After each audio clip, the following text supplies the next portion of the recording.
Welcome to the download. Let me check the name. The VR download. We are doing an Alyx special today. We are doing it live as we usually do. We do this normally every Thursday from the same room that you see right here. There's usually more of us, but we're doing kind of like a special episode for the Alyx Initiated. And first, we're going to talk about the game in terms of no spoilers. Then we're going to transition to a spoiler segment where we talk in depth about some of the story. If you're on YouTube, please don't write spoilers in the box. Should have thought about that one. Please don't do that. Don't be naughty. Can we spoil things that aren't Half-Life, Alyx? Yes. Like Harry Potter? It depends. I don't know. You can spoil Harry Potter. You've been able to spoil Harry Potter for like a decade. I'd say yes to Harry Potter, no to Lord of the Rings. Harry Potter spoilers allowed, Lord of the Rings not allowed. What's a one-line Lord of the Rings spoiler? Don't say it. With me, Dumbledore dies. In Hamilton. Oh. All right. Heaney put Harry Potter spoilers in the headline as well. Sorry, I feel terrible. I shouldn't have done that. You're fine. It's fine. It's fine. Yeah. He comes back in a painting. Styles. Harry Baker. Did you just say Harry Styles? No, I did not. Anyway, let's move on. Oh, I thought you said that. So your audio's dropping out. When you get really loud, your audio's dropping out. We're on 3 continents. I I always like sharing that Harry's in Australia, Jamie's in England. Yes. And I'm in America. All working from home in complete safety. Yeah. I hope you're watching this from the comfort of a work from home desk. Possibly a work from home bed. Good on you. I respect that. Well done. Anyway, we should actually talk about Alyx. Ian, what did you think about Half-Life Alyx? All right, so I played it with shift through the entire game. So I used the quick teleport movement, and I loved it. I didn't get sick once. I got sick a lot in Boneworks. I got with the continuous motion in there. So right off the bat, it's a more enjoyable experience. The only thing I played it with the index controllers. And the thing about that is in our review, we talked about the index controllers, and it's, the extra interactions don't add much. I crushed one can probably in the very first scene, and I forgot that I could do that. Squeeze in it. It just didn't matter. But what I noticed was after like a 3-hour session of playing the game, I was just taking a deep breath because I was so terrified. And I'm like, oh, and I released my hands. And I'm like, just sort of like flexing my fingers and relieving myself of like just this tension. And not having the controllers in my hand really helped with that. It was nice to kind of like realize, oh, okay, I'm ready to go back in, and then I would just keep playing. But it was nice to have that breather after a long time. I didn't finish the other Half-Lives. I tried to play through Black Mesa. Yeah, I tried to play through Black Mesa before doing it, and I got through maybe half the game, and that was enough to really understand the story, the characters. It was really fun. I was playing with my kid, and she knows who Gordon Freeman is. She knows what happens. What happened there. The explosions at the beginning of the game, and so it understood the world and the world that they're building there, and obviously was very excited for me to play as a Alyx because she was very disappointed to hear all the things that else happened in the Half-Life universe with Gordon Freeman, and she thought Alyx is gonna succeed. Oh, your daughter? Yeah, my daughter was excited. Alyx was disappointed. I was like, I don't know what, but okay. No, Gordon didn't. Obviously, as I explained, he didn't save the world. I mean, this stuff is still ongoing, right? This infestation of. Good thoughts, Harry. What did you think of Half-Life Alyx? Give me. Imagine we're in an elevator and we're going towards the top. Yeah. And there's 30 seconds. You got to tell me. Yeah, right. First, I'm just going to say shout out to everyone in the comments. Thank you. See you there. Rob, Marok said, have you guys finished the game? These two have. I'm very close, but we won't talk about spoilers until the very end. Until the spoiler segment. So, yeah, don't be too concerned. Half-Life Alyx, I loved it. Thought it was great. Thought there were some things that were missing, as you kind of said in your review, but I got over those pretty quickly, I think, and I just love the kind of level of finesse on everything that is there. And I've really, really enjoyed it and looking forward to finishing it today. So love it. Cool. It's great. Cool. So before we talking about Alyx, we're just going to very quickly. Oh, I've got bad connection. Okay. Yeah. I'll start talking if you want to try to reconnect. I think Okay, Jamie's I'm going having to some reconnect. connection issues. I'll be right back. But one thing I wanted to mention was that the things that are missing, right? Melee, right? That's one thing we've been talking about that Boneworks did really well. And I have to say, like, my first interaction with a head crab, I don't think it's a spoiler to say there's head crabs in it, right? They're in the trailers and everything. So my first interaction with a head crab, I very much tried to smash it to death again and again and again. And my brain did not want to accept that I could not smash it to death. And I was doing really bad with my ammo sort of conservation. I was the And same. I was basically running from that head crab because I didn't have any ammo left to kill it. And all I wanted to do was, grab it and smash it against the wall like I could in Boneworks. And I couldn't do that. I got over it pretty fast. You start to depend on those guns more and more and more. But you need to kind of retrain what you think, right? Because immediately you're like, if I don't have ammo, I can pick something up, whereas you can't really. There are certain things you can do, and it's not misleading, but there's that GIF that they put to, like, 2 days ago. They put out a GIF where it's like someone's got a chair and he like does it, and it's like it'd be very hard to actually do that in the game. I think it's a very specific situation, right? Otherwise, there's not much like that. But I had similar stuff with ammo because it was interesting too because I started on continuous movement, and I'm now playing on. I'm still using continuous, but when you use continuous, you can use shift on the right thumb at the same time. So I'm using shift most of the time and continuous when I just want to kind of nudge myself places. And I found that shift has solved the ammo problem because I'm walking around and physically opening things and looking for ammo more. And when I was using continuous, I was just kind of rushing through the scene. But there was a scene, I had a similar thing where there was a couple of head crabs and I just did not have the ammo for it, really. Like, I just not managed it well. And then I was kind of like, I just want to, like, run away or pick them up or just bash them with the gun or something, and I couldn't, and I find that kind of frustrating. But as you said, you do adjust to it. And once you adjust to it, it's fine. But it's an interesting, coming from games like Boneworks, where they were obviously developed after Alyx, or started to be developed after Alyx or alongside or whatever, and that kind of stuff that I guess all those games have learned has not been kind of transferred into Alyx. And I just wanted to shout out to Alyx, who said, "Did anyone play on Oculus Quest with Link?" I did, and still am, and have not played it on any other device or headset. And I found we just put up an article, I believe, about that as well, and it's some great video on, too, right? on Link. Yeah, it's some video of virtual desktop. I tried virtual. I had less success with virtual desktop, but virtual desktop is very dependent on your connection. If a wall is in your way, it can literally, stuff up virtual desktop. There's a whole bunch of stuff that goes into that. But on Link, it's great. Works really well. I'll check some of the other comments here. What have we got? Rob said, "Yeah, I miss Melee." Yeah, and it's not a showstopper. I think that's the thing too, right? It's not the end of the world, and you get used to it. But your first reactions to try it. Shane said, "Same here, Ian. More than once a head crab has scared me so bad I emptied a clip into it." And that's the other thing too, is it's kind of like the horror aspect. At first, you just want to, like, shoot things, and it kind of trains you to like, I caught myself last night, and I'm in, like, episode 9, and there's other enemies and whatever, and the head crabs are just so not a problem for me now. Whereas at first I was like, this is scary. Yeah. And now I'm like, I don't care. Like, I can deal with this easy, and I know exactly how many shots they take to kind of down them. And it's such a smooth progression from, like, the beginning, whereas you get to the end. Yeah.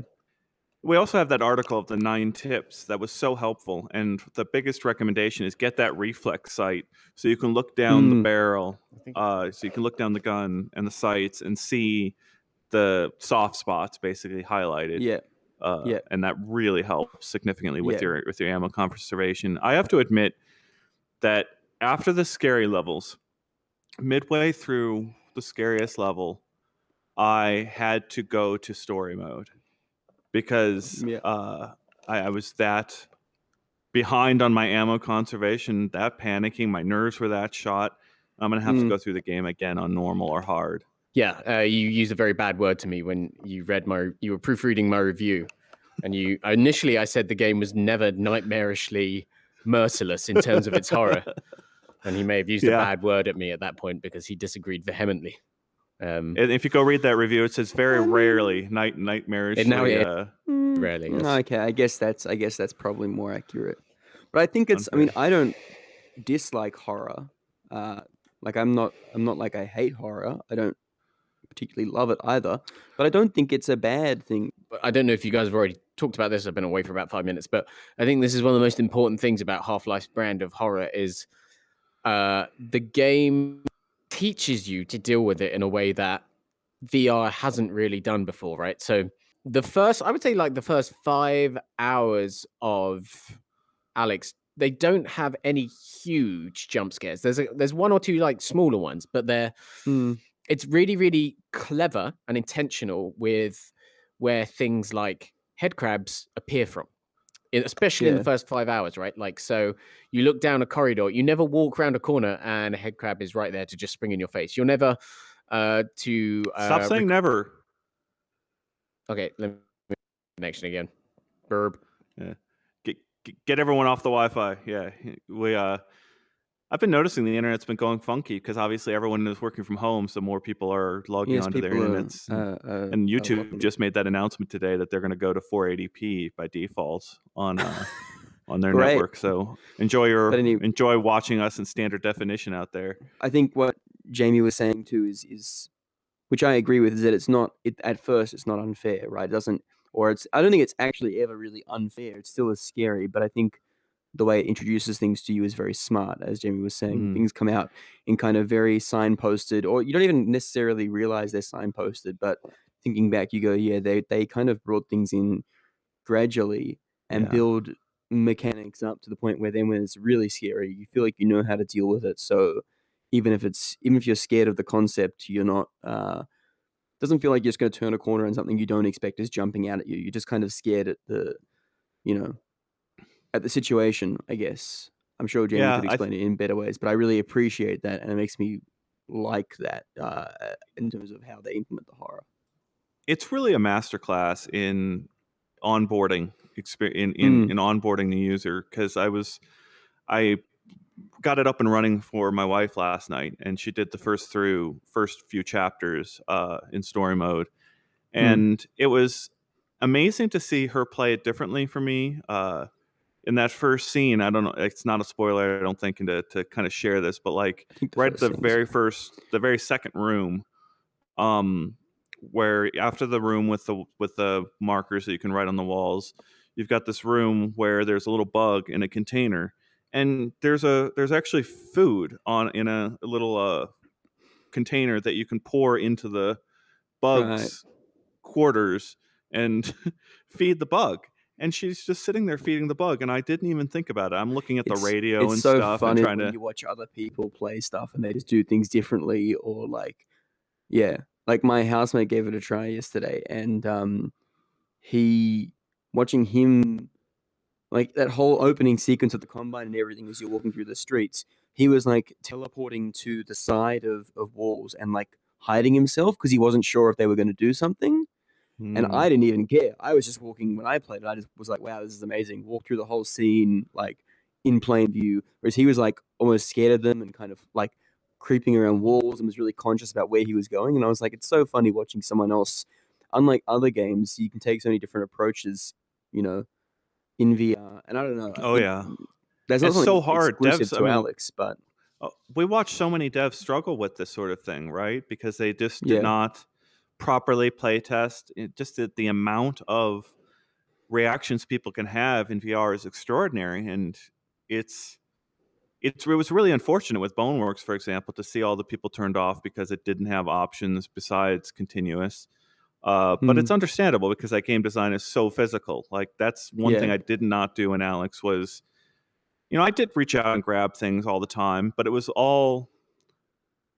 less, it ended up being less physical. Like I remember in the first few minutes of Boneworks and then throughout the game, I'm just constantly doing something with my arms. And with Alyx, it's sort of like you're choosing your shots, you're choosing when to grab your items. One thing I want to mention is, after playing through all of Boneworks, I still never felt 100% sort of reflexive with their inventory system. But by the end Yeah. of Alyx, I did feel pretty much reflexive with, Yeah. being able to change from the multi-tool to the gun And it to feels so good different when you get guns. that down pat too, right? Yeah. Like it feels so satisfying. Whereas I haven't played a lot of Boneworks. I played a bit of it, but not a lot. But I found that the inventory thing it always felt so clunky to me. And Alyx at first I was kind of like, okay.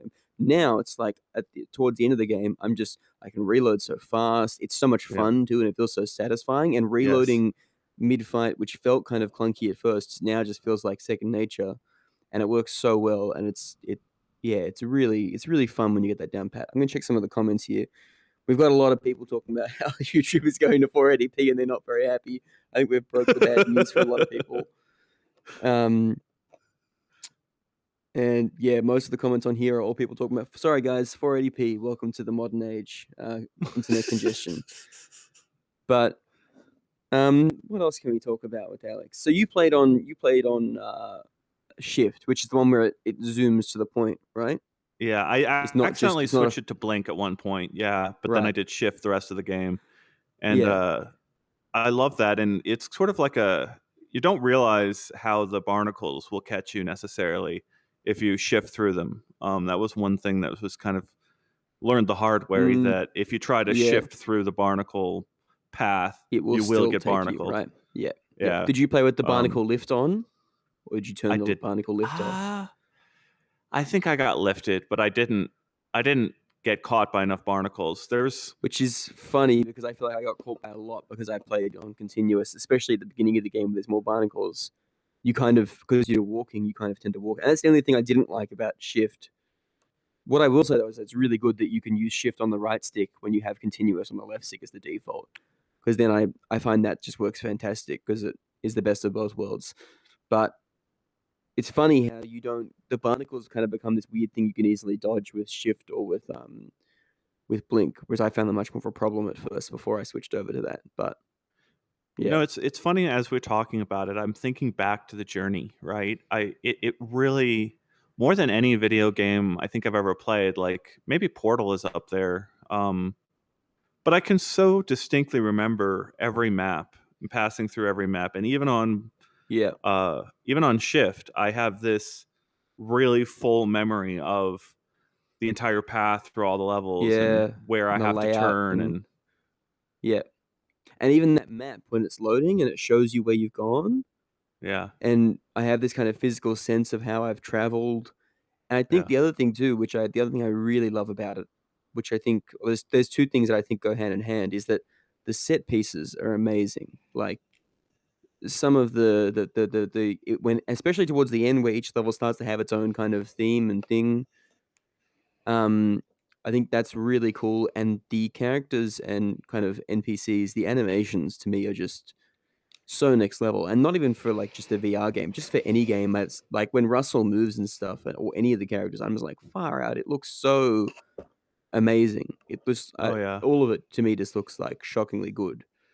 Let's see if everyone can hear me, and I'll just speak Yeah, clearly. we Yeah, can we hear can you. hear you. Yeah, I played mainly. Oh, bye, Jamie. Bye. Miss you. Yeah, Jamie played through, I think, on normal and then on hard. yeah, And now on story again. He's playing a third time. Yeah, and we've got gameplay videos. If you're not going to play, we talked about this at length. While we were trying to decide what to sort of reveal and talk about in the game, we basically were, I guess, to put it out there, that we were under embargo to release our review until 10 a.m. when the game actually released for everyone. So we were very quiet and didn't share anything. And then we noticed that over the weekend, some screenshots and info was starting to leak from near the end of the game, and that influenced our thinking quite a bit. And we tried to decide more or less how much are we going to unleash at the beginning of when the embargo lifts. And it's a very tough choice because we don't want to spoil the game for anyone out there that's a huge fan and going to get into it in a VR headset. but we also can't control what anyone else does with the information from the game. And so we went back and forth on this a lot. And the more or less the way we decided about it is that there's got to be an extraordinary number of Half-Life fans out there that just don't have a VR headset or aren't going to get one in the next 6 months because of cost or disinterest. Yeah. And so we've opted to put up playthrough videos for those people who want to go and find the complete playthrough of Alyx with, no talking, just a cinematic story, and get that whole experience of Alyx. And be careful there if you're out on YouTube, on other YouTube channels, because there's some very big spoilers out there for the end of the game. And it's definitely worth, if you're avoiding spoilers as much as you can, to avoid the other YouTube channels and the thumbnails that could destroy the later parts of the game. But there definitely is, I think, a large, I guess, amount of people who, as you said, don't have VR and probably just want to know what this means for Half-Life, right? We won't talk about the ending just now, so don't worry about that. But yeah, I think it's interesting that obviously there's still people who are not getting VR. I mean, I've got a whole bunch of friends that I know who don't own VR headsets, and not even because I'm in Melbourne. They're not even in Melbourne. They're in Sydney. They're all my friends from when I was in Sydney, and they kind of loved Half-Life growing up. I mean, I played bits of it with them, and they all loved it. And some of them are kind of like, oh, I could get a headset. And then I know some of them are just going to straight up fly down to Melbourne because it's cheaper to buy a cheap ticket to Melbourne, come play it at mine for a few days, then go back home. I've really thought about that a lot. I really have Yeah. a feeling that Half-Life is going to have a second life in Ooh. just multiple playthroughs with people Yeah. coming over to the house and playing it through. And that's literally what I'm doing with my wife, is Yeah. going to help her through the game and have that experience with her, to sort of share that with her. And it's a joy to watch another person go Yeah. through it. So And I I do remember wonder thinking that with too. Portal a little bit. Yeah. Well, that's a similar thing actually, because I got put onto Portal by other friends who were like, "You need to play this game. Like, it's really cool." And then I saw them kind of playing parts of it and went and played it myself. But I think it's interesting too with this because I think when I was playing it, I was kind of like, "Is this a really good introduction to VR for someone who hasn't or has maybe only done a little bit? Can they jump right into it?" And I think ultimately it is. But what I think is interesting is if they went and played that on someone else's headset and then went, "Wow, that was really good. I want to get into VR. I want to buy a headset," something like that. It's such an What do awkward you social go from there? experience. And Well, like, where do they it's go? Like, no, you go on. well, so like it's so tough because you can't. It's a 15-hour experience if you're really going slow. It's much shorter than that if you're going fast. Mm, Um, but like it's always been this thing. I love that question of, is it a great introduction to VR? And I think it is. It's just mhm. that watching, like, in the first few years of VR, you had these short experiences that it's just, let's throw you into VR for 20 minutes and let you look at a cool blue whale going by, or in the lab you could shoot an arrow, or go into the catapult launching game, and you have this like short little, let's Yeah, explain the basics of VR. Titans of yeah, Space was my favorite introduction to show people, and it's just like conveying the immersiveness of VR, the idea that this could be cool. But now with something like Alyx that is so polished in its onboarding, you've got this different social experience where it's like, do you actually want to come over to my house and play through the game? Like, it's a different yeah. conversation than It's a long 15 minutes time, at a right? party and going Yeah. to Beat Saber for 2 songs, versus, do you want to come over for 2 to 3 hours on this day and really dive into several chapters? Mm. We just got some comments. RDV said, "I only have PSVR. I'm waiting until next year to buy a real VR solution, either PSVR 2 or whatever is newest." 44 Morok said, "Portal in VR? Question mark. Maybe a crossover between Portal and Half-Life since they're both in the same universe." Um, We have a headline coming about Portal. Check back uploadvr.com later this week. yes. And Rob said, "Have to go, guys. Cheers." Bye, Rob. Um, Thank you.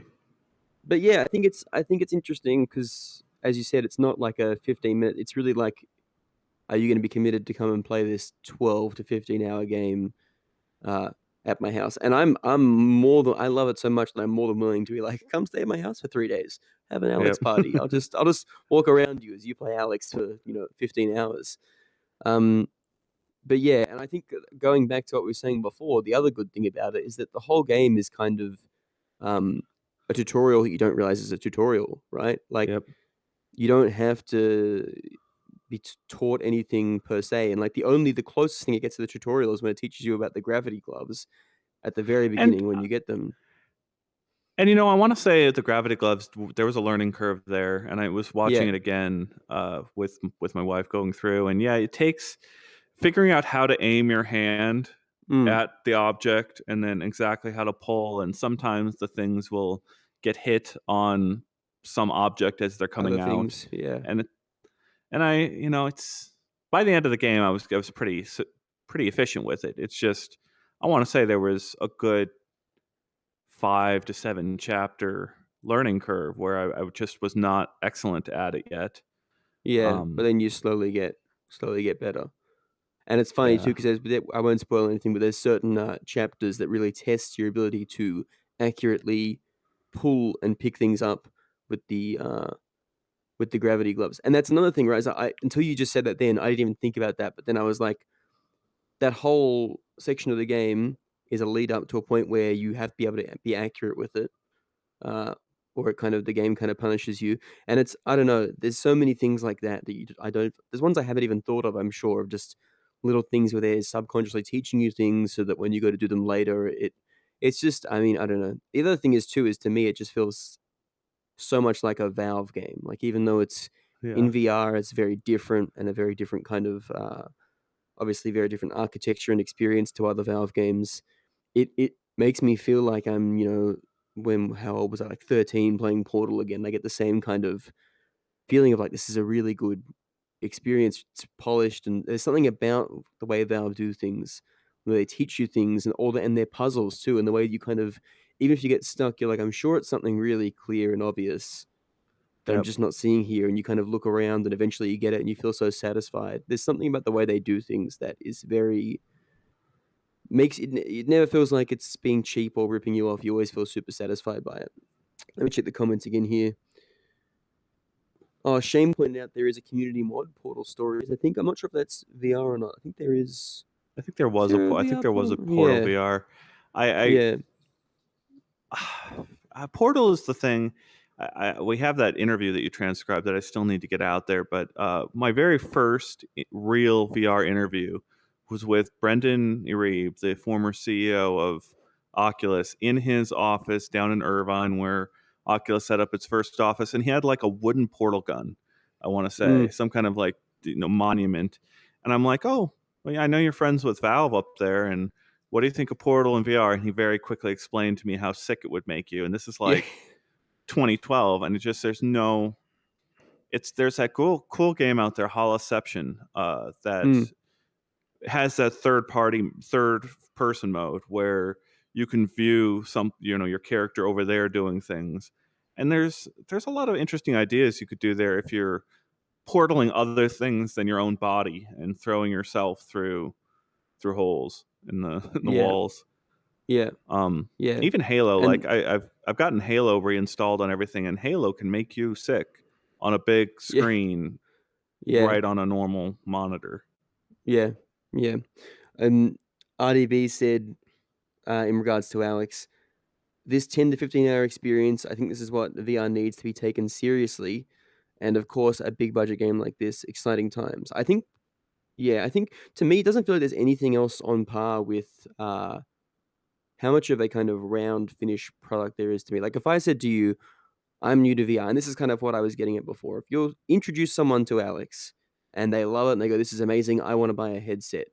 Um, where do you take them from there? Because I just can't think of what you would tell someone to go and play after Alyx in terms of if they were brand new to Mm. VR, they finished Alyx, and they're like, I want to play more VR stuff. To me, there's It's nothing int- that's equivalent in all the areas. Do you know what I mean? It's mm. where do you go? What do you tell them to go play? Well, it's kind of cool that you can send them to, well, if they've got an index, you can send them to Aperture Hand Labs for a free little introduction, and then you could send them to the lab, which still holds up, I think, after all these years, and it was renovated recently, I think, for new control schemes. So you can go into those little free experiences. But you're absolutely right. It's hard to recommend. Oh, it's hard to say that you can go onto Boneworks from Half-Life Yeah. because of the difference in motion. Yeah, it's true. It's I the whole just- different kind of thing.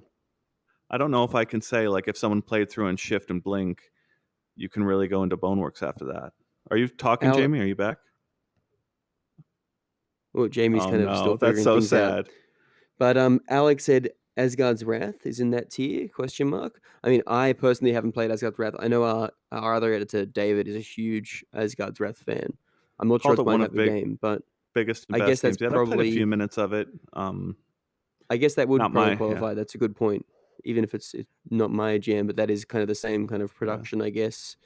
So that would be a good one. What else have we got? Raw data. Yeah, I some wonder if raw data other holds up people- after all these years. Other people is agreeing Asgard's Wrath, 40 plus hours of non-repetitive gameplay, definitely AAA game along with Alyx. So yeah. One thing that I want to ask, and I'm not sure if you know the answer to this, Ian, but as someone just pointed out in the comments, and I've seen other people comment on our review and whatnot, smooth turning, is that meant to people who keep saying it's bugged / not an option? Is it actually an option? Because I haven't looked, so you probably didn't look either, I imagine. I didn't look because I really No, need I keep the seeing snap people- turns. Yeah, people keep saying that they keep saying bugged / not a feature. So I think maybe it's it's okay. So Heaney, our broadcaster, just said it's not in there on purpose. So there you go. To everyone asking, that's a conscious decision from Valve. Sadly, I wonder So if there they'll you go. change it after update. I wonder if that's something they might, because that's Yeah, something I that's- imagine some people Some people want need buried in a menu system to turn on pretty far. a bit like the. I mean, not nearly as much of a mortal sin as the crouching fiasco of Saints and Sinners, but something that might get patched in later on.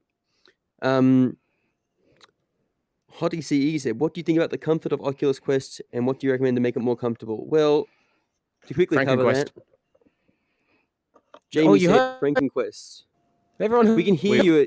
We can hear you, but yeah, It's kind of Oh, rough. you- I mean, we're it's hearing that you but cut it's- off. You hear you, but this you is kind of sad. bug out and lag and cut off.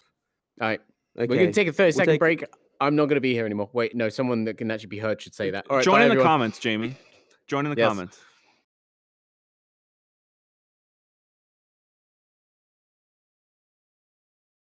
Welcome we're back. back. I'm now in the host seat. Jamie is gone.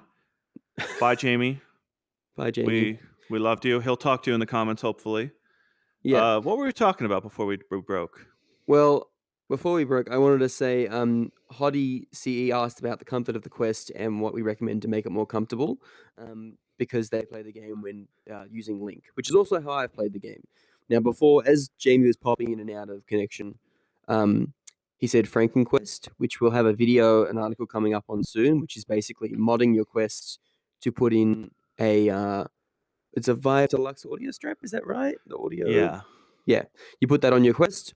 There's also VR Power, Which I'm wearing right is- now. There you go. I So didn't I'm- realize you were using a Quest. Well, yeah, so I'm using an Oculus Quest right now over Link. So I've got the Link cord coming right here down the headset, and then disconnected because I need the Link connected to my PC over there. I have a VR Power on the back of my head, a battery pack, sitting back here and weighing down the back of the headset and pulling it up off my face a little bit. So even though it's not being used as a battery pack right now, the VR Power is providing that little bit of added balance that makes Little this a counterweight. Yeah, which more you do comfortable kind of experience. you do appreciate. I mean, I've been playing through Alyx on Link, which has been a great experience. Worked really well, and I've had no problems.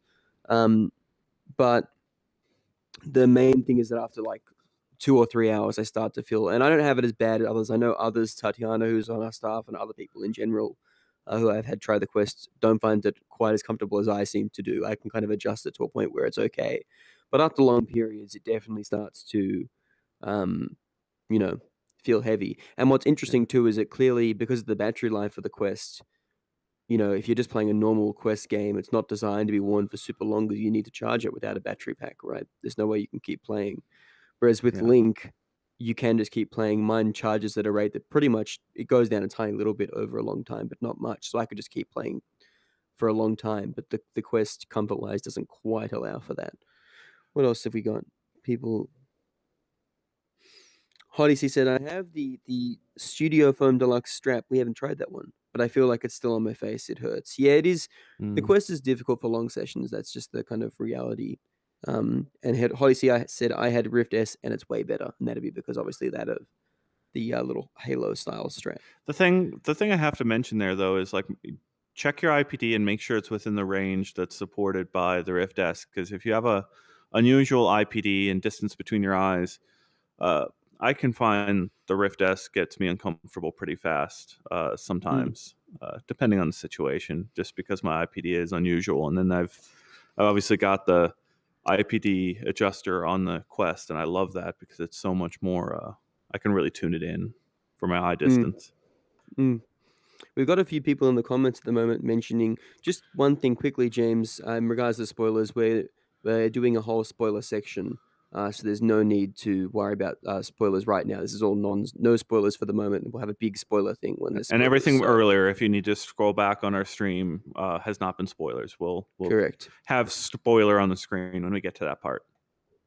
And we've also had a few people talk about VR arms and VR hands and how there's no arms in Alyx. Obviously, a bit like how we don't have arms now. There's no arms in Alyx. What's your position on this, Ian? Do you like VR arms? Do you hate them?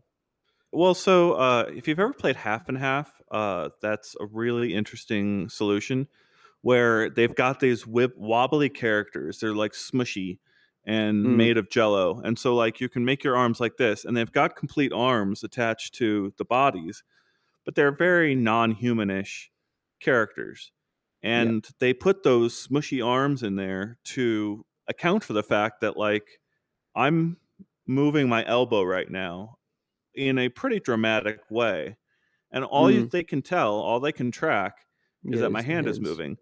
And so like if my elbow is like this, which my elbow is right here, and then I move it up like this, and I'm not seeing my elbow exactly where it is in the real world, it kind of hurts your brain. And I love so much in Alyx, like we said earlier in the stream, getting to know that inventory system where you've got those slots right at your wrists to store a grenade or a health pack. And it's a really cool inventory system that became second nature. And I don't know, I didn't miss the arms. I don't need them there. No. I'm fine. And I found, well, the thing is too, is with you saying with half and half, right? That kind of solution can only happen because it's a non-human body.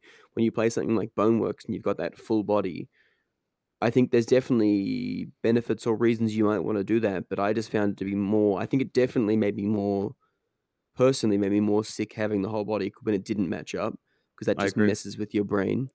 But then again, same thing with Alyx with that inventory and the kind of little wrist slots and the way you can quickly grab things. And one thing I think was really cool too is that I had this sense of body presence without having a full body. Like the little med pack things, the little syringe things you put into parts of your body when you want to heal. You kind of have this little. It still worked, right? Stab. Even though your arm isn't there, you could still stab. I got like that. I was doing even my leg. I would do my thigh, and I'd actually physically get my control and be like, on my thigh, and it felt like, and it just feels really cool to be able to do that. Or it still feels like I can kind of, and those interactions with parts of your body, even though they're not, represented in the game, they still serve a purpose, and that's just to me, that's so cool. A lot of that is great. I don't know. I think the whole inventory and the kind of wrist things is great too. Even just the guns feel like the perfect mix between like realistically reloading a gun, and then kind of gamifying it in a way that doesn't make it too overbearingly realistic, I guess. Yeah. I just think the whole. What did you think about the gunplay and the aiming? And it's amazing to think of the range of guns out there, because there's hot dogs, horseshoes, and hand grenades that has this extremely realistic sort of interactions with firing modes and all the attachments you can put on guns. And then you've got Boneworks, which is you're still pretty involved. You're still doing various things with the guns, and there are there's several different types of guns in that game, and each one is a slightly different interaction on some of them. And then it's just everything in Alyx feels right. It's just everything you said. It's so satisfying to put the magazines in. Yeah. To just it's even when you get some of the power-ups for the weapons later on that let you kind of modify what you can do with those weapons, it just becomes so satisfying to kind of like you've got 3 different guns, and then you can make sure you go to each one really quickly and make sure they're fully loaded for this next battle that you expect to come as soon as you go out this door. I just want more of it, and I hope that it's one of those things where it's been custom maps. It's been one of those things where like I've so enjoyed the experimentation in these first few years of VR, where devs have done almost everything that they can imagine with VR, but it's time to tell stories with VR, and it's time to kind of like let people go on those long journeys. And you can't. It's such that whole onboarding process that we're talking about with Alyx. It would be such a bummer if we kept fragmenting the audience and turning people away after 30 minutes struggling with some mechanic that's hard to learn. It'd be nice if there was at least some kind of industry adoption of some of these ideas that Alyx has kind of planted a flag in. And I'll just check the comments before I go on to my next point. Shane said, "I'll try injecting into my leg next time." You should do that. It's a lot of fun. One of the best. It's one of my favorite things. Mid-battle, you just stab your thigh and you actually physically do it. It feels great. Then we've got some more discussion on arms and whatever. And Shane just said, "I agree, and I'm tired of these short experiences." And yeah, I think I really love. I mean, I know the story of Half-Life. I played bits of Half-Life 2 when I was younger with friends. And I refreshed my memory and played some of about half of Half-Life 2, or probably not even half, but some of Half-Life 2 before Alyx. And I think even if you hadn't played any Half-Life games and didn't really know anything about Half-Life, or just knew kind of the concept, or you just knew about Gordon Freedom or something, the story is so captivating, and the way you go through the story, and you're kind of the way you travel through the world, and the way the story unfolds as you're physically traveling through these spaces. I think it's just something that if there was more of, I would just play so many more games like this. Much more. A lot of VR games I pick up, play for a bit. I'm kind of like, I don't know, would I, at the end of the day, finished work, I'm sitting down, would I go in and play that? Alyx is the kind of game that I'm like, I 100% just want to. It's the only VR game in memory where it's like, the other night it was like 11:30 at night, and usually I'm like, I'm way too tired to go into VR. I'm going to bed. And I was like, no, I'm playing Alyx. It's like, I want to get in. I want to do more of this. Like, it's so. And it's that mixture of story with the mechanics, with everything that just works so well together, which I think everything else, and you can see the influences, but it feels like everything else has one of those things or two of those things, not everything altogether the way that this does. I feel like this is the perfect kind of combination mess of everything. Yeah. The perfect storm. I think, and I think the feeling I have after finishing it is I'm hungry for more, right? Like it's after I've learned everything, it's like, yes, let's do it again. Let's go. Be interesting to see what custom stuff comes from, because it's not a map editor, but the way you can edit the assets, right? I can't remember. Is it Hammer? Is that right? The Hammer editor is their editor, yes, that they're going to launch. They said awesome. they were going to get the game out first. Yeah, it would be so awesome to have some and I'm sure there will be community kind of custom Alyx maps, custom challenges, with enemies and whatever. Because I actually really like the firefights as well, like the kind of. And one thing that Jamie said in his review was unlike Half-Life 2, where a lot of the Combine encounters are kind of run and guns. You shoot a Combine soldier and they go down in like 2 shots. There's like 20 Combine soldiers and you're running through the level. Whereas this is much more like there'll be 3 or 4 of them at specific points, and it's more strategic and like, where do I hide? Where can I take cover? and it becomes this kind of more protracted strategic fight. And I loved that, and I can only imagine people making specific maps and environments and scenarios for more of that. And that's something I'd Yeah. 100% would play. A bit like Portal 2 custom maps. Like, I played so many Portal, and even if they're not quite at the same level of design and whatnot as the Valve kind of experience, I think the framework is so strong that, you know, even when Portal 2 maps were kind of not really well designed or whatever, it's just fun to jump in and kind of play around in that sandbox a bit more. The kind of, you know, environment they've made, and I can't wait for custom stuff to come out. I think that's gonna be really cool Yeah. and awesome, and that's be fantastic. RDB said, "I'm so pumped for the long journeys in VR." A bit like this. We won't have VR Cyberpunk or GTA 6 or Red Dead, but that's what I really want. And that's what I think. I think story-wise, you could almost not compare it in terms of length, I guess, of the story, but it feels like those kind of console games that where you have it's a big event, it's a campaign, it's something you can work through. That's what I love about it. Also, I wanted to talk about a couple things here. We've got some non-Alyx news. Let's cover real quick, and Yes, I let's think do we're gonna that. get to spoilers fairly soon. But yeah, we've had two big pieces of news in the last week, and the first one is that HP teased a new PC VR headset. That's the Reverb G2, is I think what we're tentatively calling it, and that is they put on the words "the next generation" and "no compromises." Mm. And they're working with Valve and Microsoft on this. So there's obviously big questions about what they're going to do. Are they going to Very have interesting. the Windows controllers, which I think have had their day and probably need to go away? Get Tell me replaced. what you really think, Ian. Yeah, I know. I mean, like, No, that's fair enough.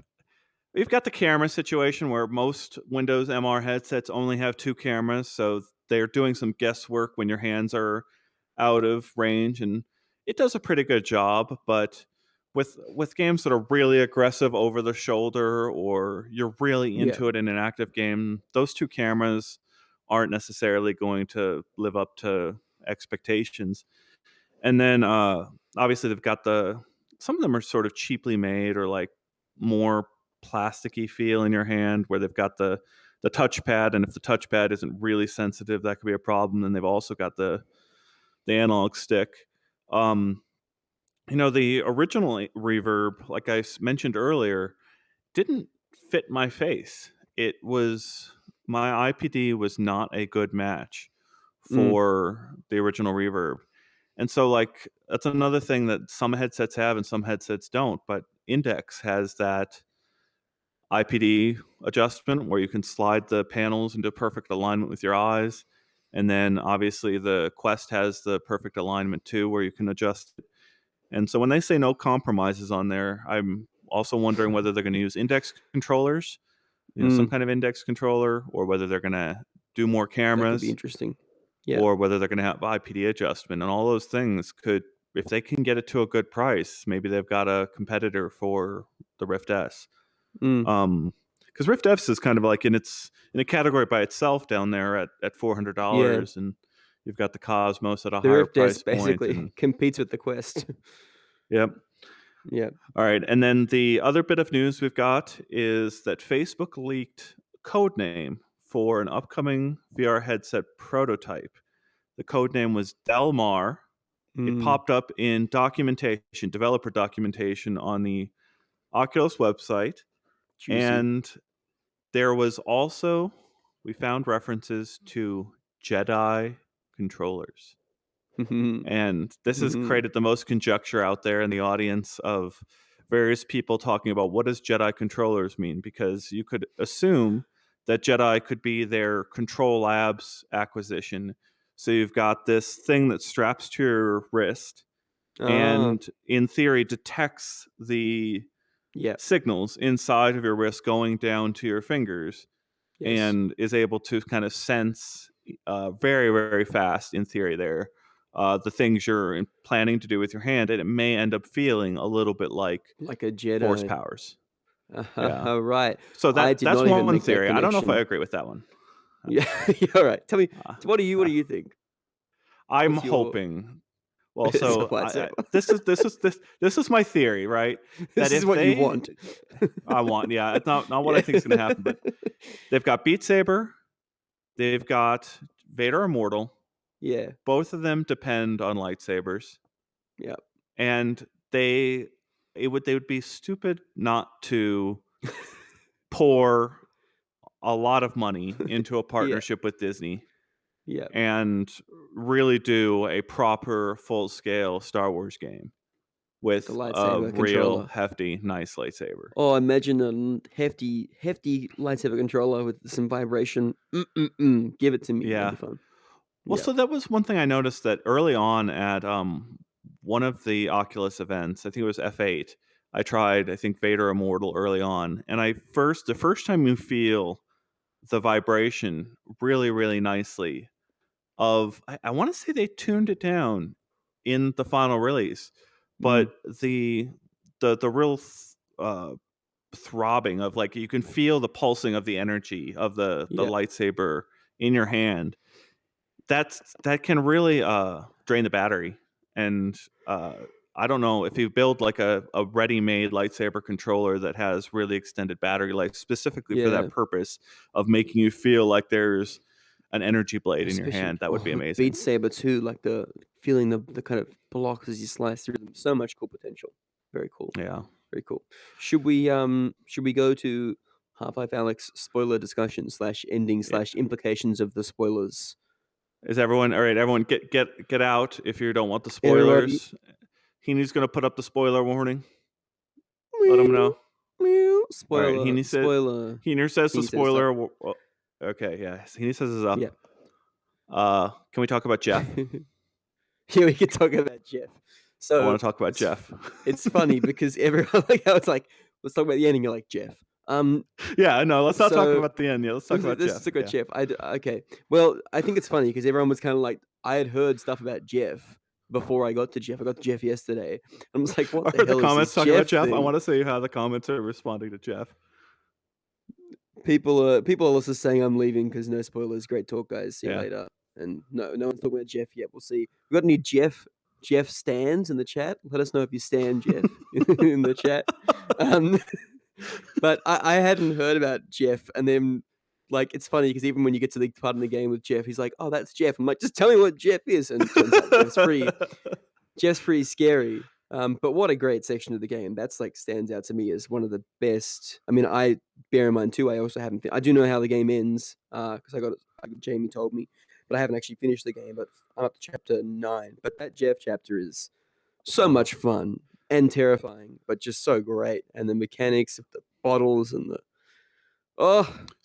So good. I want to talk. So Jamie, I read Jamie's review, an early draft of it, and he talked about a cruel scare in the game, and I thought it was the toilet, Yeah. head crab. The toilet head which crab, yes. I have never screamed that long or that much Oh, as that's very when. funny.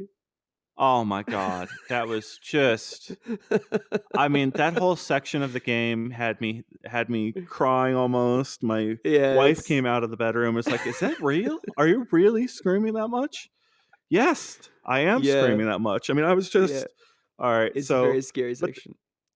but then I got to the Jeff section and I realized, no, this is what he's referring to. It wasn't the toilet head crab. I like how you think the peak of Half-Life Alyx, like you get a toilet and a head crab from a toilet, and you're like, oh, that's it. That's the scariest part of the game. That's what he was talking about. No. Oh, so Daniel said, could you kill Jeff in the trash compactor, or could you only trap him? I saw a button on the playthrough.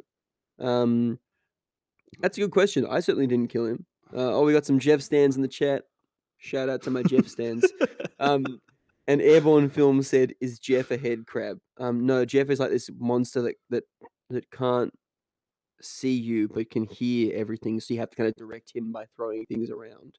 So he's we're gonna very aggressive. seriously spoil things. Yeah, I mean, like this is it's so great to encounter this guy. That's why it's on the screen. Cool. But like, if you've ever played Last of Us, these is like clickers, very much like clickers. I've been meaning to play. Um, I haven't played Last of Us, but yes, yeah, it's true. It and does look like those. Yeah, and keep in mind, it's got the spore things on its back, so it's spitting out spores. And yeah. so when it walks by you, and if it's too close, you will cough. You can cover your hand if you put your Ah, hand up against. so You good. can cover your hand so that you shouldn't cough.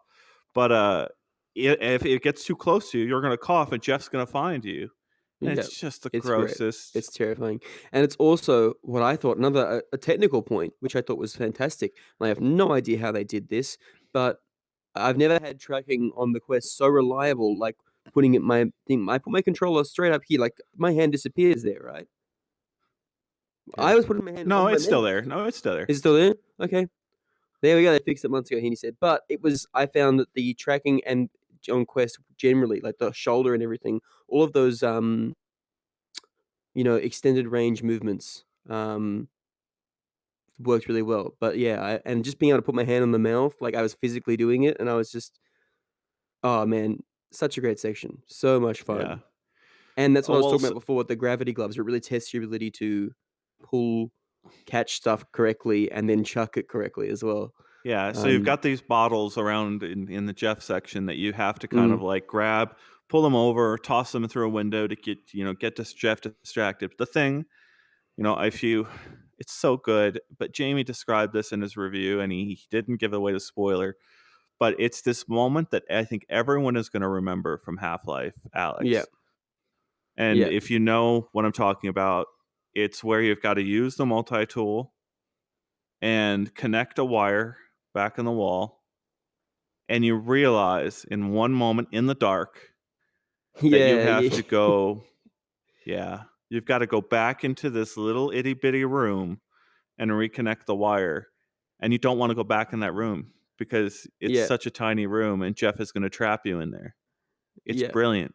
It's brilliant, It's brilliant, brilliant. it's also and also every time I was like, okay, that's it. I've trapped Jeff. Jeff's over there. I've left Jeff, and it was like he kept coming back, and I was like, oh, I keep needing to go back to Jeff.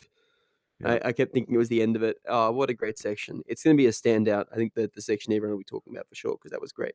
But perhaps we should move on from Jeff and talk about the implications of the ending for what's next or what could be Yeah. next. Now, you lead this because I kind of know but haven't played it. So Okay. Again, these are serious spoilers here, right?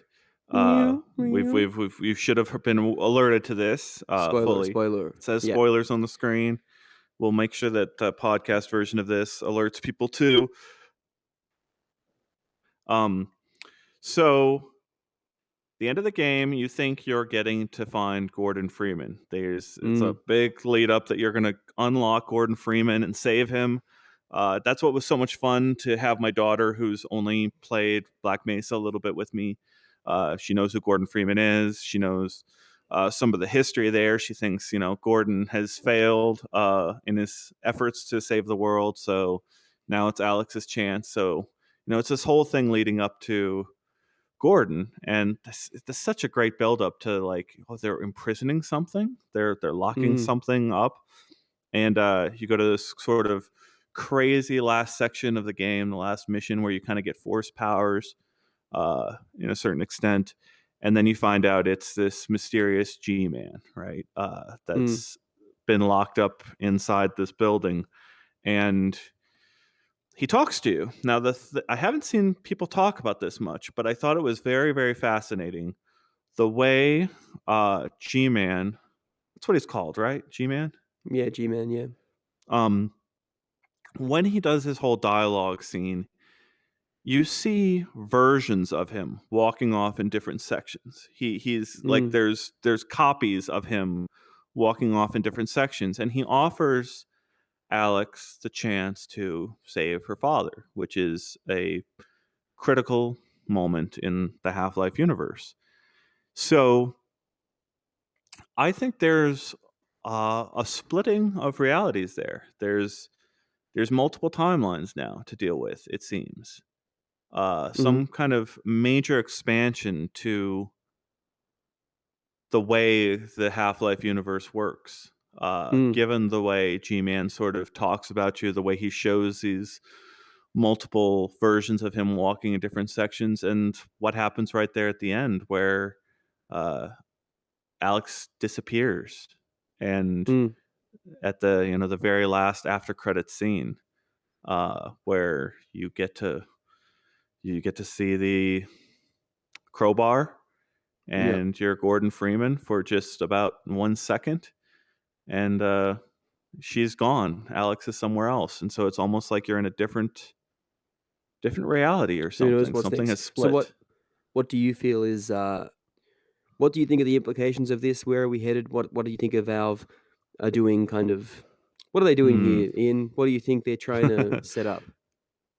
Well, I wished I was more familiar with the Half-Life universe to make a really Mm, educated guess there. I'd love to see what the commenters say from people who stuck around who know the game.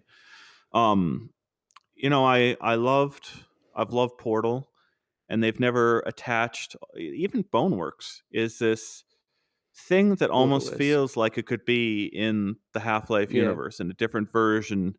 And I think they've even made some comments. The developers have Stress Level Zero, that it exists in kind of like a meta universe, and um, there's just a lot of potential, I think, to dramatically expand what yeah, Valve does, what they, the kinds of games they make, yeah.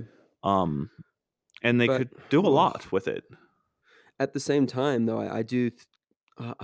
The only thing that I've thought about this in terms of what's next for Valve is that I'm very conscious that, like, Alyx was a big effort, right? It would have taken a long time, lots of people, and we know that they were saying they were, they had that comment of we're working on 3 VR projects from way back when, and then when Jamie interviewed them recently, they said, well, there's not currently 3 projects in development because everyone moved to Alyx, right? And we're all working on Alyx.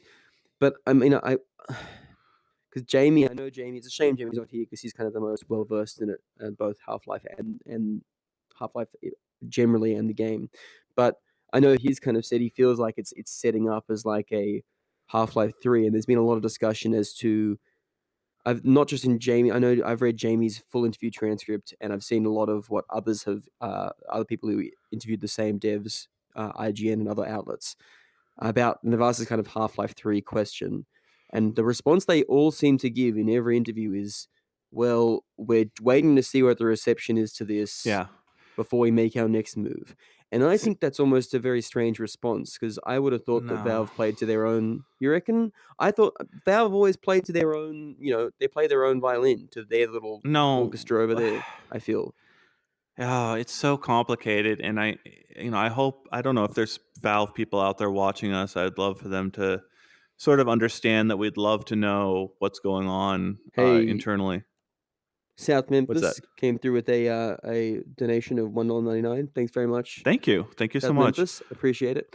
Go on, Ian. Um, it's oh, there's the obvious question of, is Half-Life 3 going to be in VR?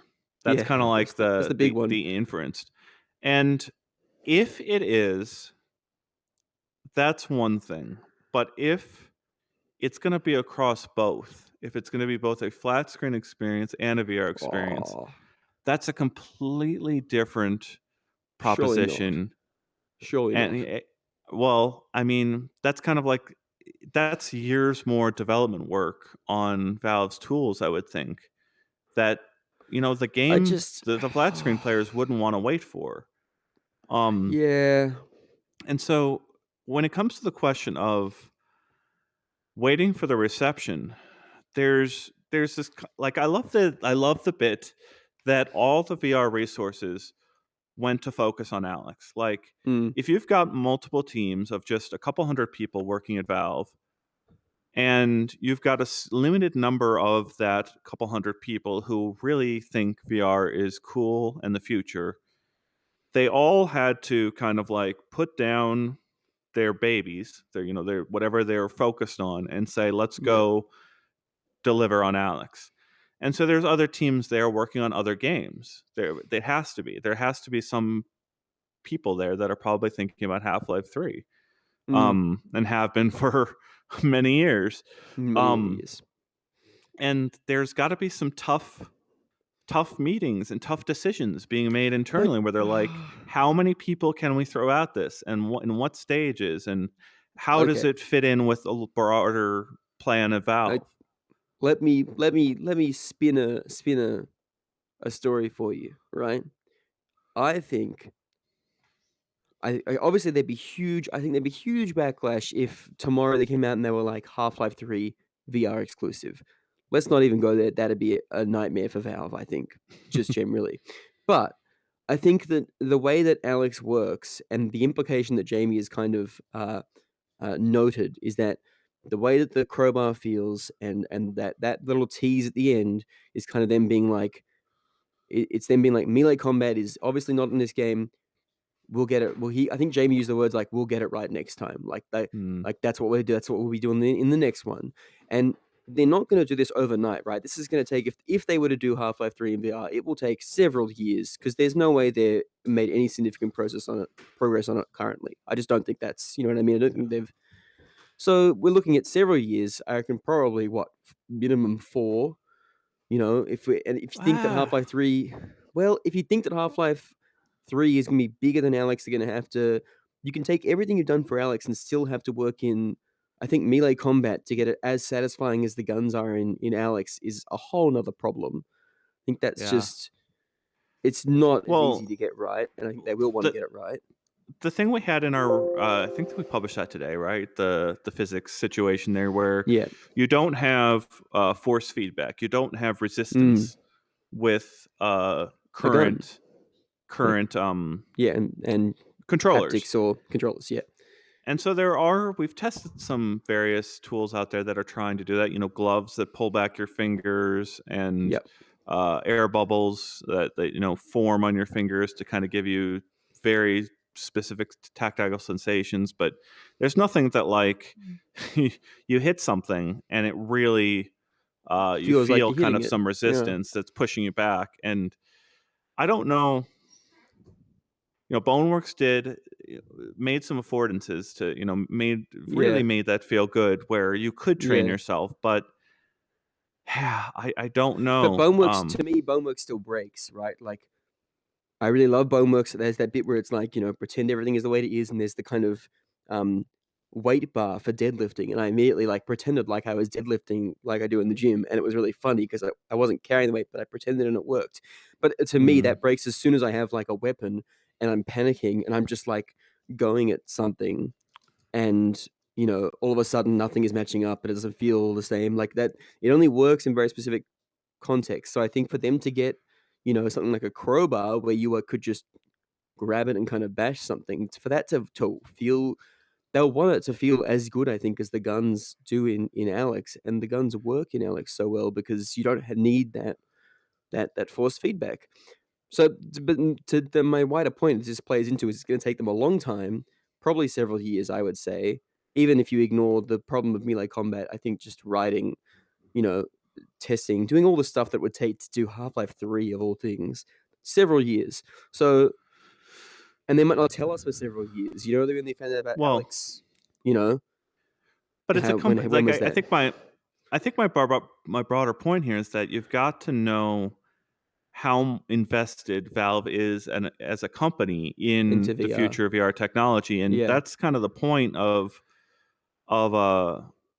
seeing what the reception is. Where VR has had so many people getting down on it, saying AR is actually the thing. VR is just like a toy A or stepping not stone. something. Yeah. Yeah. And I think that misses all those things, miss the power of VR, miss the things that make it so Go play Alyx. enveloping and fun. Well, Yeah. I think if you go back to our reporting, we broke the story that this game was coming. We were there confirming some of the earliest information about the index. And there's this kind of argument or belief out there that only Facebook's investment in VR is the only one that's actually going to move research forward. There's the Yeah. lead researcher, Michael Abrash, was formerly at Valve. He left Valve to go to Facebook Yeah. and hire teams of researchers that are all around the world now in little groups building out what is in theory the very next generation of this technology. So they're working on hyper Mm. realistic avatars. We've got the most basic kind of avatars now. Yeah. They're working on wireless technologies. They're working on different types of gloves for those haptic things. There's this argument that the billions, literally billions every year that Facebook is spending to develop those technologies is the thing that's going to unlock all day headsets you want to wear for 8 hours. Yeah. Do you use it for your business work day and for your escape from your house when you can't actually leave your house because the environment is dying and there's diseases and Yes. all those things. Yes. So the whole question has always been, is Valve investing As invested. and at the scale needed to Yeah. do these things, and to carry it to the next level? And it's so amazing to, number one, have the Index be this incredible headset on the VR market, this Yeah. incredible experience. That's just we talk about Quest a lot. We hear about it in our comments. People complaining that we talk about Quest a lot. It's Mm. because it's a very popular headset.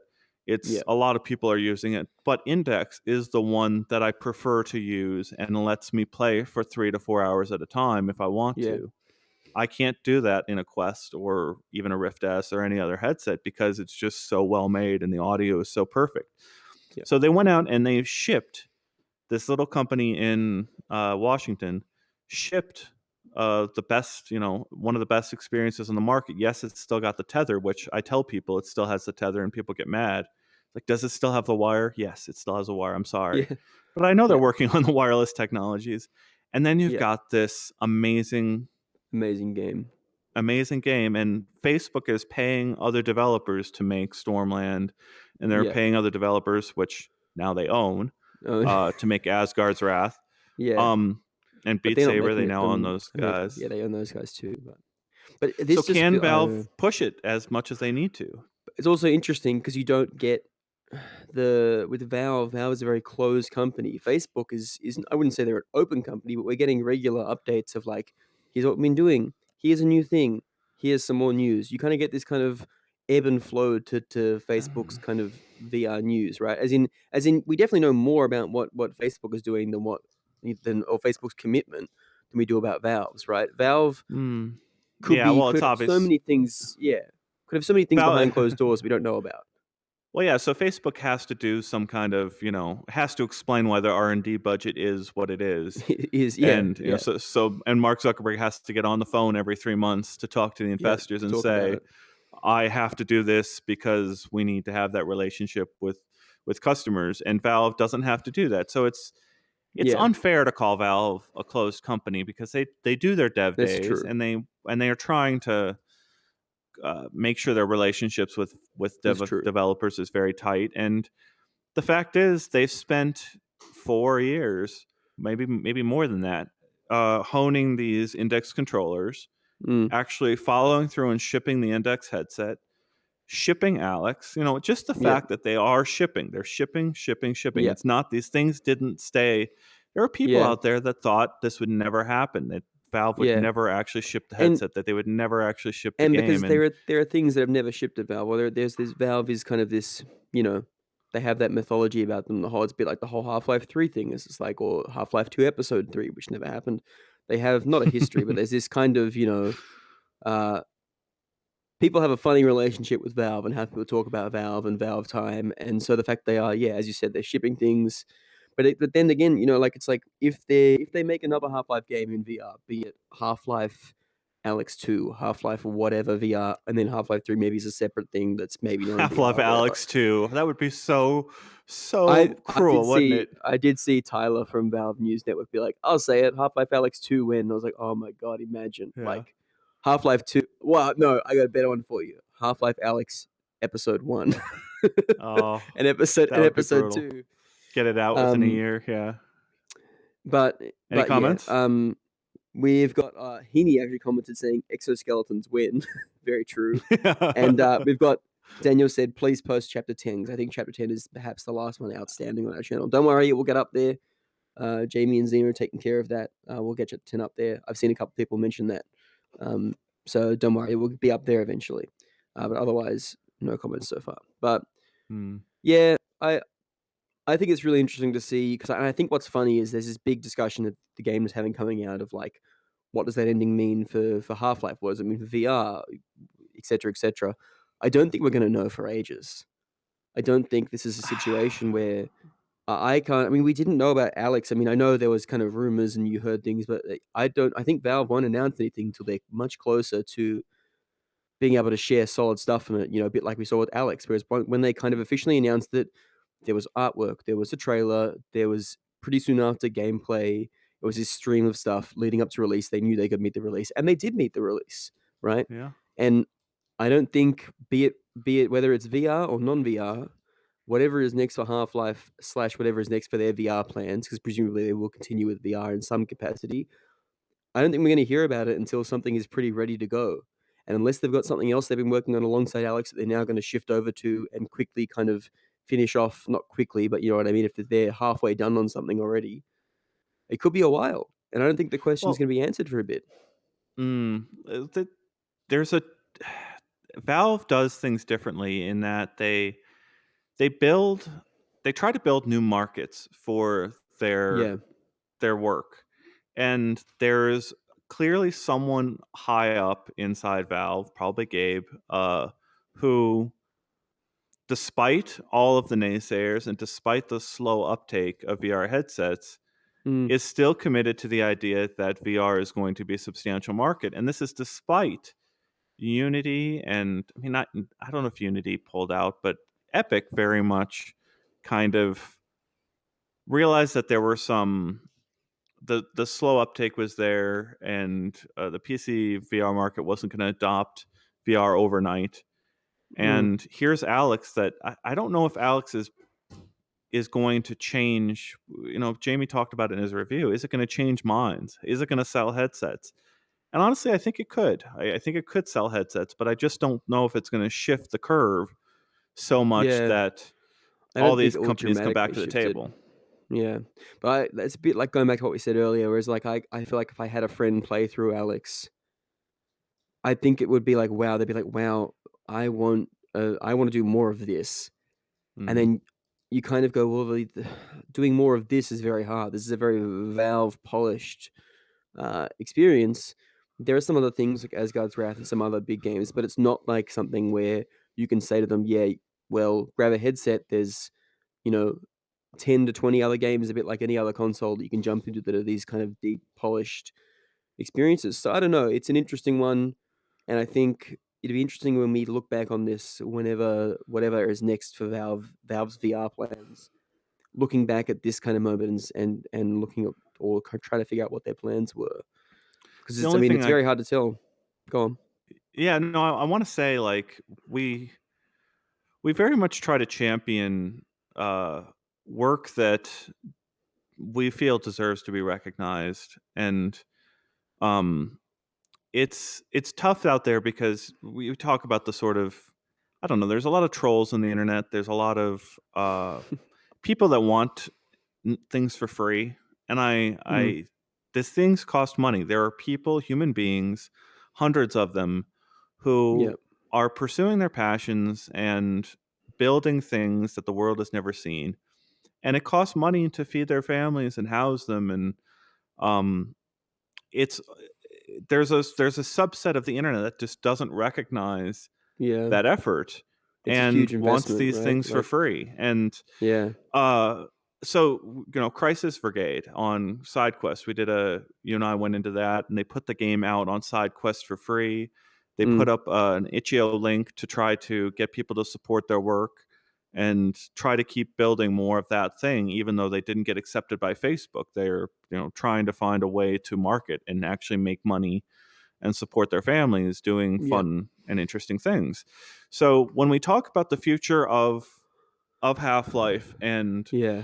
all this stuff needs to it sounds It has so like it heartless has to a say. monetary value, right? Yeah, yeah. I Yeah, know what you it mean. has to make money for these people. And so Yeah, I have to sort of, when we say these things like the Valve developers are wanting to see how this thing lands, yeah, it has to be paired with the idea that, like, support the work, right? Yeah. Spend the money to support the work if you can afford it. Mm. Don't pirate. Do the things to support these artists, these hundreds of people who are Yeah. building these things we love, because it's the way you tell them, do more of it, Yeah. right? It's so true. And I mean, even with you think about Half-Life, I mean, you gotta maybe not, but you got to imagine that anyone that's got an index is going to want to play this game, and they get it for free. Yeah. Like that's another huge thing. Is that yeah? When you're talking about supporting them, and in terms of monetary return, and I guess the index is in itself is quite expensive, but it's a good point. I guess. I mean, I guess yeah. When you look at it from a money perspective, I guess that makes sense. That they're going, we're waiting to see how this lands. But I think it's interesting then too, you think about, the ending in relation to the critical response, which has been overwhelmingly positive. And I wonder how many of those people that are pessimistic about VR, or not even pessimistic about VR, but pessimistic about Half-Life being in VR, and then see this kind of overwhelming response of people, especially if you look at outlets not like us, but outlets that perhaps don't have as much experience in VR, or have played a few VR things, and they're not a VR outlet, and they're kind of a lot of them have been overwhelmingly impressed. I think Jamie really picked up on some of what I love about Jamie's review is he went about how what this means, where this places in VR history, and the implications of Mm. that, which I really love because that's something that we can kind of provide. Whereas you look at other outlets and they obviously don't cover that as much, but they kind of grasp that this is a masterclass of everyone seems to get this is a really well put together masterclass of VR things, even when it's missing certain things. So I don't know. It'd be Yeah. interesting to see what those kind of pessimists or people who are skeptical think now that there's been such a big positive reception to it, and what that means Yeah, going forward.